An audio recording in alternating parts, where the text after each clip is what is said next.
The Batman who laughs represents pure, proactive chaos.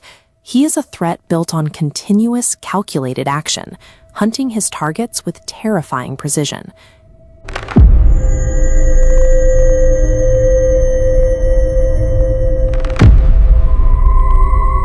Then we have H.P. Lovecraft, the creator of the cosmic horror genre. His core thesis was that the oldest and strongest kind of human fear is fear of the unknown. Cthulhu's threat model operates entirely on that incomprehensibility. He doesn't hunt you. He terrifies through the sheer, crushing scale of his existence. Our DC combatant is an ascended meme. He combines Batman's legendary, infinite preparation with the Joker's complete lack of moral inhibitors. We have to ask if infinite human preparation can survive an entity that mathematically invalidates the concept of human effort. This chart plots how they inflict fear. X-axis scales human to cosmic. Y-axis scales targeted to passive. Cthulhu locks into the top right, pure cosmic terror. The Batman who laughs starts bottom left with targeted terror, but a trajectory line shows his potential to scale upward. This battle pushes the BatGod trope to its absolute limit, placing him against a universe that physically cannot care about him. To understand their clash, we must analyze their psychological warfare, specifically how they attack the mind. We can break down their weapons, targets, and vulnerabilities in this comparison matrix. Looking at Cthulhu's column, his primary weapon is projecting a passive, multidimensional aura of sheer insignificance. Standard human minds, and even elite superheroes, instantly fracture upon comprehending this aura. It breaks their existing sense of order and logic.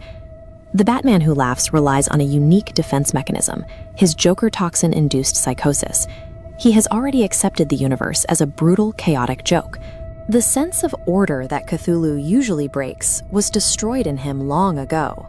When an attack relies entirely on shattering a victim's sanity, it stalls out against a mind that is already catastrophically broken. The Batman who laughs is completely insulated from Cthulhu's primary psychological weapon. The madness finds no purchase. His psychological corruption serves as an absolute defense mechanism. He easily survives the psychic assault that would mentally destroy a standard Bruce Wayne. Moving from the mental battle to the physical confrontation, we have to look at offensive capabilities. Back on our matrix, the Batman who laughs relies on dark metal weaponry, an army of corrupted Robins, and infinitely calculated tactical cruelty.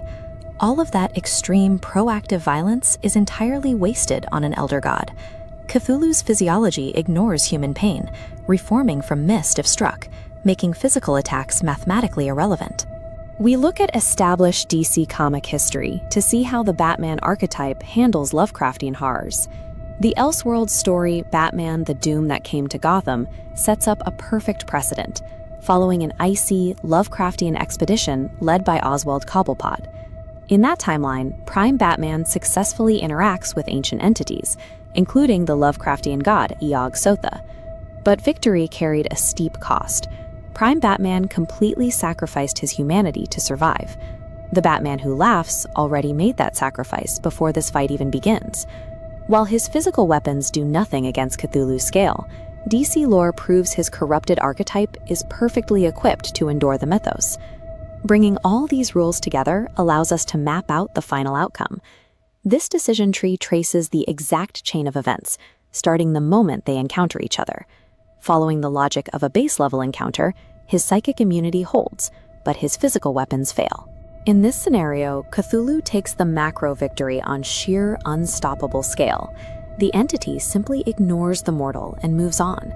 But DC's death metal lore introduces an ultimate variable, his evolution into the darkest night. In this form, he absorbs the multiversal powers of Dr. Manhattan, completely changing his threat factor. This alternate path shows his new reality-altering powers finally matching Cthulhu's dimensional weight. At this cosmic level, the battle ceases to be a physical fight. It becomes a stalemate of immovable objects.